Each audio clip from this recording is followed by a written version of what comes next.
Folytatódik a Kispályi itt a Stúdió FM 96.3-on, amelyben sportlét témákkal foglalkozunk 2 hetente visszatérően, Pesti Tímea pszichológussal. Beszéltünk arról, hogy a család fejlődése, a szabálytudat, önkontroll, feszültségtűrés, mindez a sport révén is kezelhető, de nem megoldás a sportra egyértelműen. Viszont ahhoz, hogy mi egészségesen tudjunk sportolni, ami nem azt jelenti, hogy jó a táplálkozásunk és a folyadékbevitelünk, hanem az egészséges énképpel, öntudattal tudjuk ezt a sportot művelni, ahhoz egy jó edzőnéni, jó edzőbácsi kell. Nagyon fontos az ő személye, úgy gondolom. Igen, mindenképpen kiemelkedő.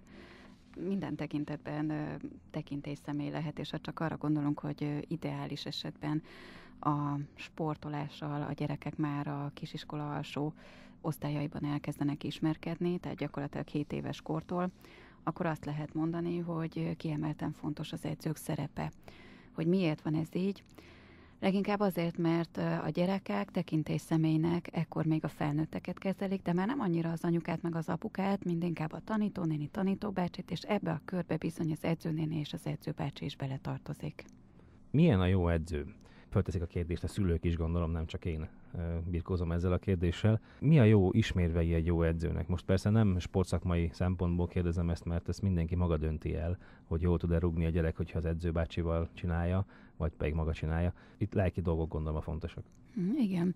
Leginkább azt tudnám mondani, hogy a jó edző pontosan olyan, mint egy jó pedagógus. Építőleg hat a gyermekre.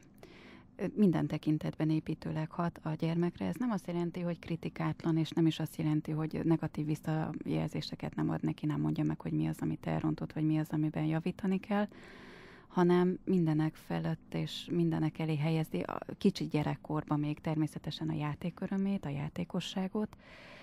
Azt gondolom, hogy meg tudja ítélni jól, hogy a gyermek képességei milyenek, képes azokhoz igazítottan egy személyre szabott edzésformát neki nyújtani, látja azt, hogy milyenek a tőle elvárható teljesítmények, ezeket vissza is csatolja neki teljesen korrekt formában, és ami még fontos, hogy az önértékelését támogatja. És természetesen minél kisebb korban kezdi el a gyermek a sportot, annál inkább fontos, hogy az edző tisztában legyen vele, hogy maga a sporttevékenység az egyébként az iskolai viselkedésre, az iskolai előmenetelre is maximális formában kihat, hiszen a mozgáson keresztül az idegrendszer fejlődik. Költői kérdést teszek föl szerintem megint, hogy melyik a jó edző? Ha egy fiúgyermeket egy hölgy vagy egy férfi edz, vagy pont fordítva? Teljesen mindegy. Itt a habitusa fontos. Igen, mindenképpen a gyerek habitusa egyrésztről fontos.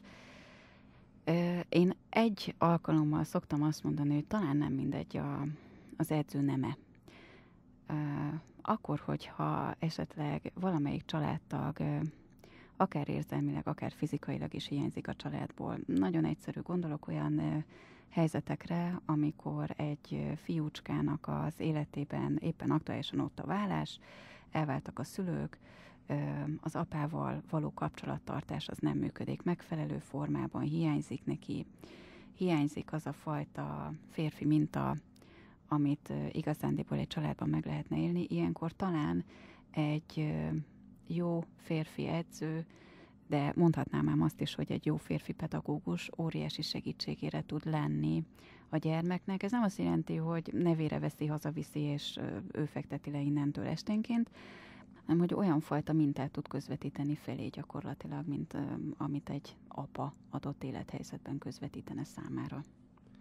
Én azt gondolom, hogy mai sportlét témáinkban is olyan témákat boncolgattunk, amelyek fontosak lehetnek akár a családi kohézió kialakításában és a sportéletünknek a fejlődésében. 2 hét múlva újra várjuk Önöket Pesti Tímeával, addig is továbbra is tartsanak velünk itt a Stúdió FM 96.3-on, hiszen a Kispálya hamarosan folytatódik. Folytatódik a Kispálya itt a Stúdió